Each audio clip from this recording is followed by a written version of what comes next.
Is Triangle of Sadness a good example of a contemporary dark comedy? Luckily for you, I got a system to make that simple to figure out. Let's talk about the director first, then break it down.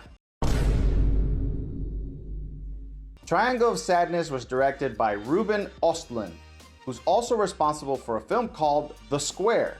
So we can definitely say this director is passionate about one thing: geometric shapes. All joking aside, he's an unconventional visionary that's not afraid of tackling challenging material. As of today, this movie has made over $23 million worldwide. So let's get in our luxury cruise and brag about our wealth.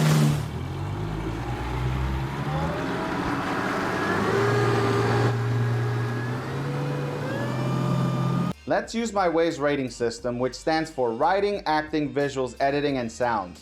The maximum score for each category is 5 points, then we round up the average to get our final rating. Simple, right? Let's get started with the writing.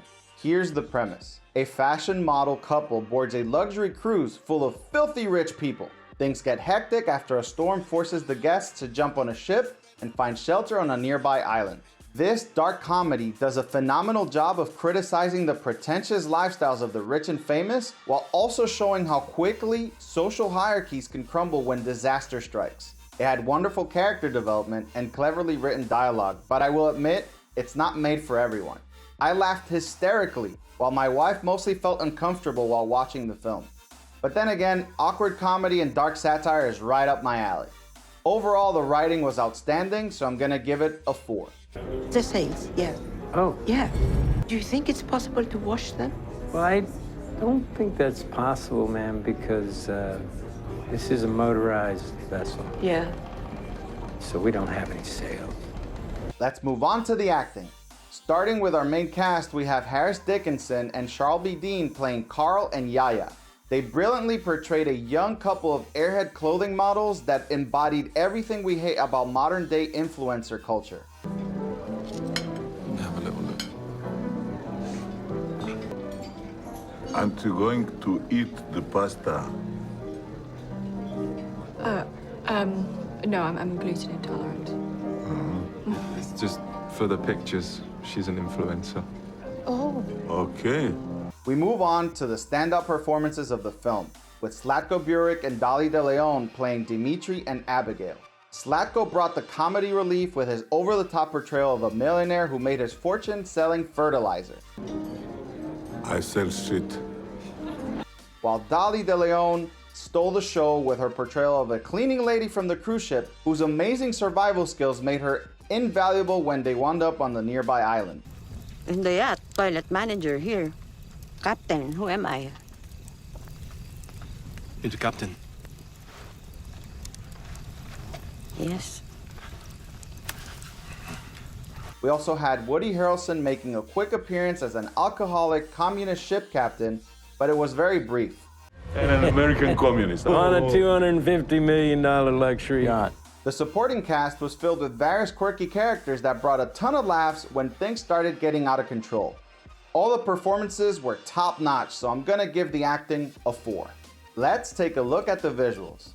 The film made use of a variety of practical effects with a few VFX enhancements here and there.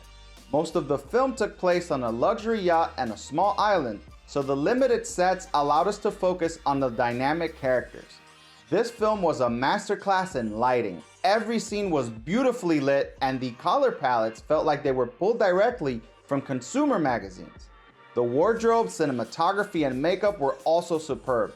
Not much else to say here. The visuals get a 4 from me as well. Bravo!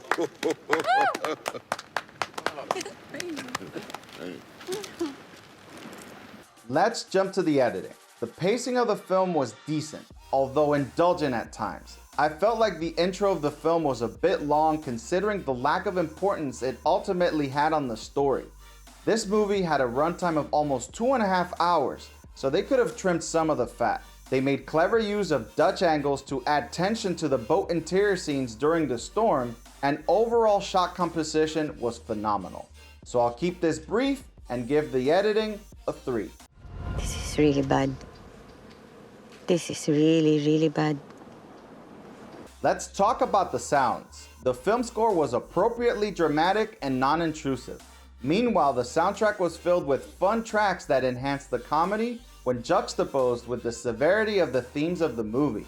You know I love my crisp sound effects. This film was no exception. They even had this one night scene on the island where the tension was entirely driven by a hilarious animal noise.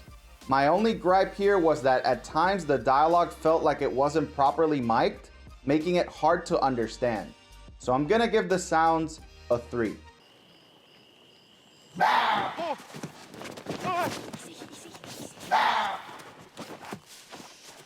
And now we come to the final rating. Does this film put dark comedies back on the map?